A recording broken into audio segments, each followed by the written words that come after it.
네, 지난 일요일 더불어민주당 이재명 후보가 네거티브 중단 선언을 했습니다만 그 이후에도 경선 불복론, 경기도지사직 유지를 둘러싼 캠프 간 공방은 계속되고 있습니다. 최근에는 이낙연 후보 캠프에서 1대1 무제한 맞짱 토론 제안도 나왔는데요. 이재명 후보 캠프의 선대위원장 맡고 계신 더불어민주당 우원식 의원 연결돼 있습니다. 안녕하세요. 네, 안녕하세요. 우원식입니다. 예, 의원님. 지금 어제 3차 TV토론도 이재명 후보와 이낙연 후보 간의 싸움이 이었다라고 볼 수도 있을 것 같은데요. 어떻게 보셨습니까?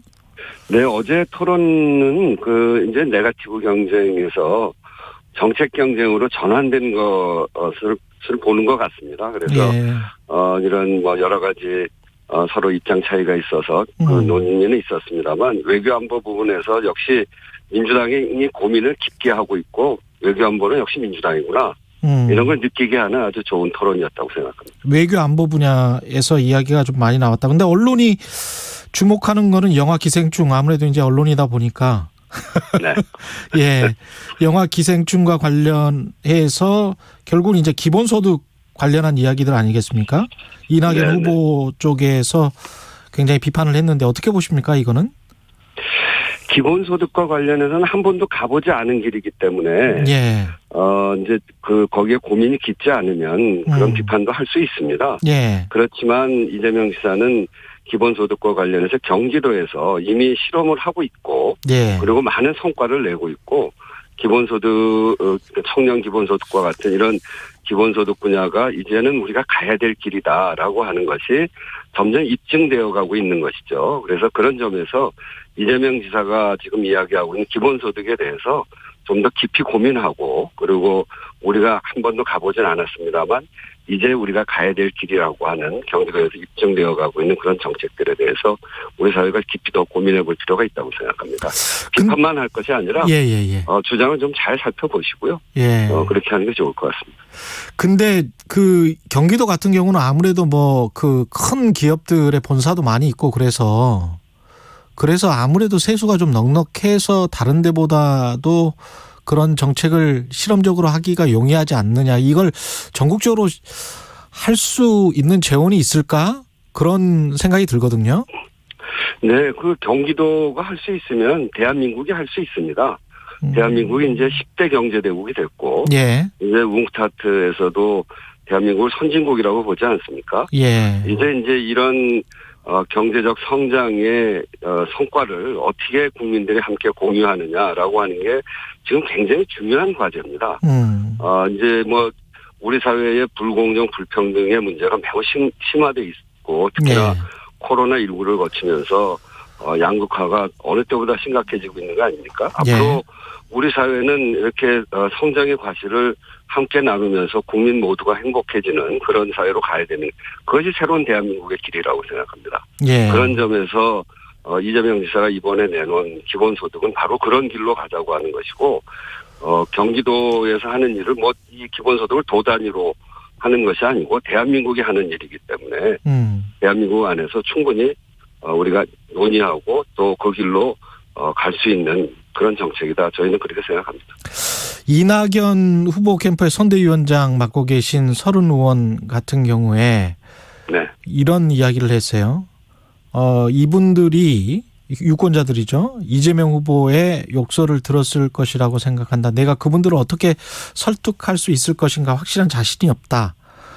이게 지금 이제 만약에 본선에 이재명 후보가 가고 상대 후보 쪽에서 이재명 후보의 과거 욕설을 듣고 이러면 이 후보도 유권자들을 설득할 수 없을 것이다. 이런 톤이잖아요. 이런 이야기, 이거를 뭐라고 생각하십니까? 네거티브로 보세요? 뭐로 보십니까, 이건?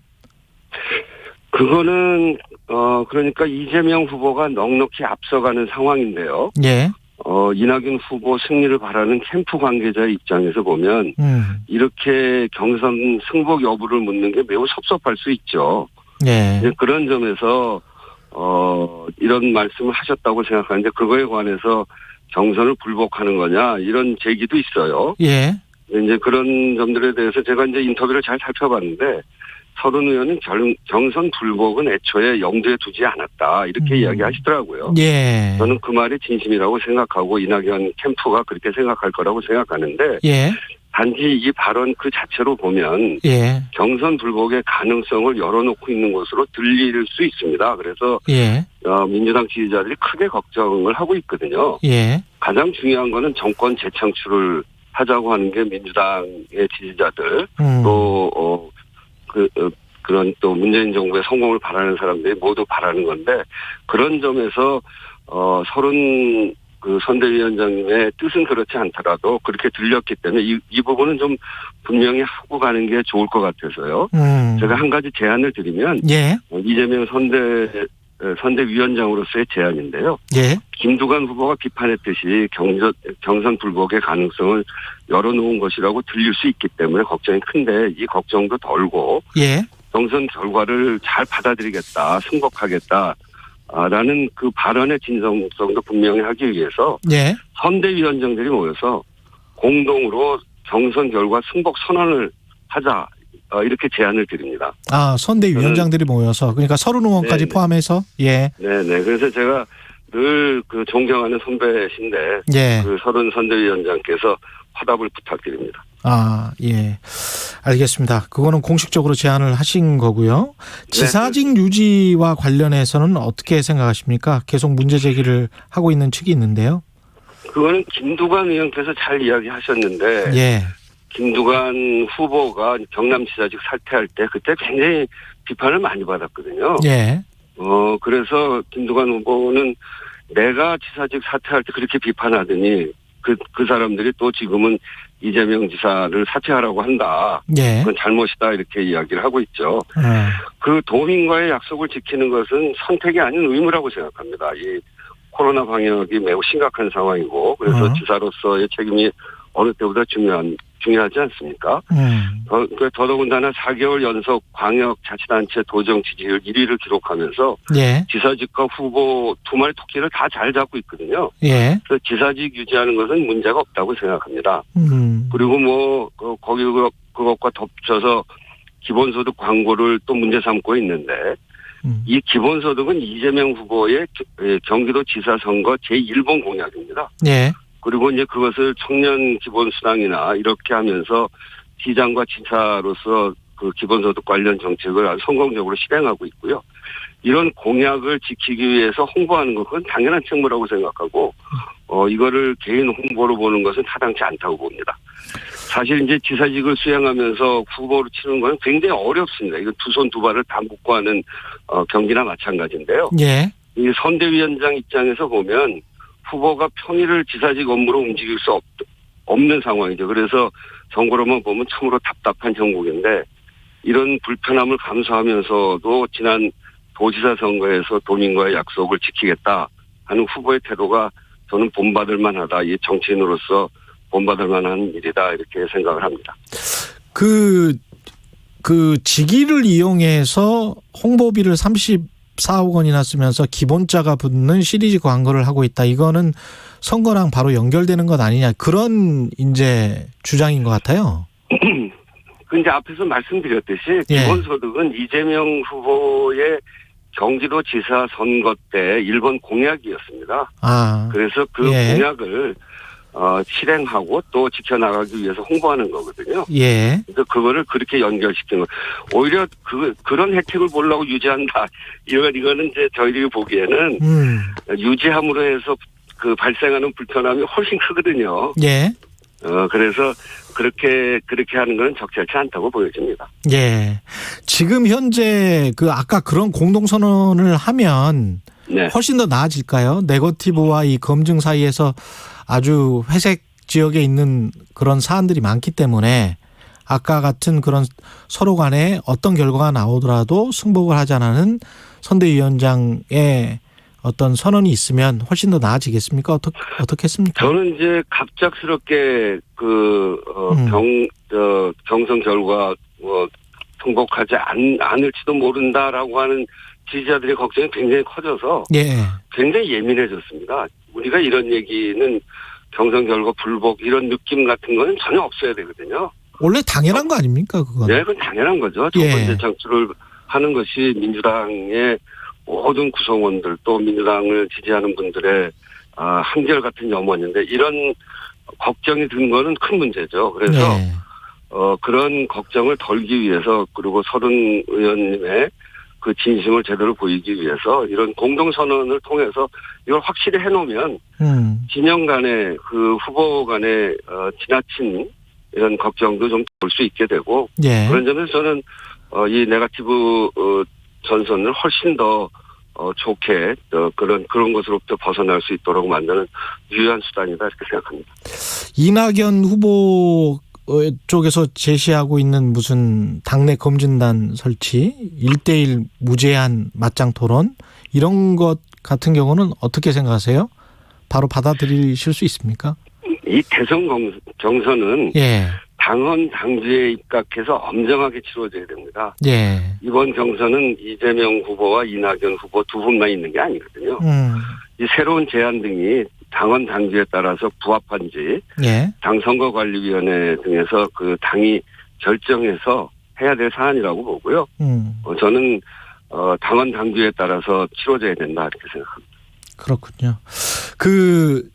저리로 빌려주는 것 있지 않습니까? 기본 금융이라고 해야 되나요? 기본 대출 1,000만 원까지 국민 누구에게나 1,000만 원까지 빌려주지 않는 이것도 이제 새로운 정책 구상인데 이게 공약인가요? 정책 구상인가요?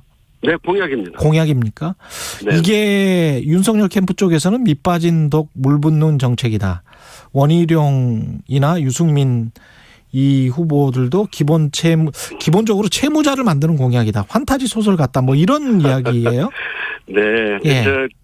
그분들이 반대를 많이 하시는데 그분들은 그 무상급식 때처럼 늘 국민에게 쓰는 돈은 낭비, 비용 이렇게 생각하시는 것 같아요.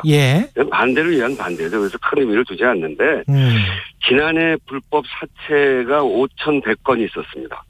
여기에 연평균 이자율이 무려 401%예요. 이들 평균 대출금이 약 900만 원입니다.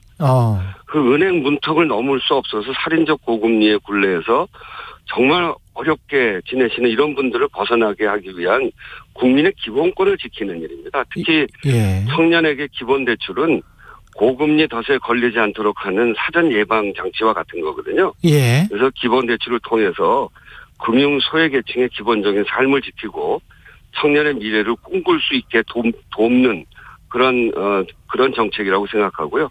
저희는 대통령에 당선되면 꼭 해야 될 일이다. 아주 중요한 공약이다. 이렇게 생각하고 있습니다. 장기 저리로 하면 몇 %를 한다는 거죠?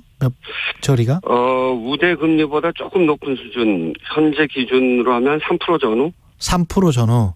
그러면 3% 전후로 이미 받을 수 있는 신용이 아주 우량한 사람들은 안 쓸 가능성도 있네요. 그러니까. 그러니까 이제 주로 모든 국민들이 언제든지 이런 위기에 닥칠 수 있거든요. 갑자기 뭐 실직할 수도 있으니까요.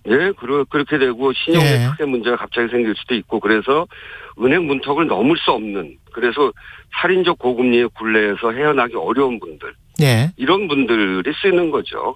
그런데 누구든지 그런 상황이 부닥치면 쓰라고 하는 거기 때문에 기본 금융이라고 하는 겁니다. 근데 그게 이제 시중은행의 뭐 채산성이랄지 수익성 악화로 연결돼서 금융 시스템이 불안정해질 수 있다.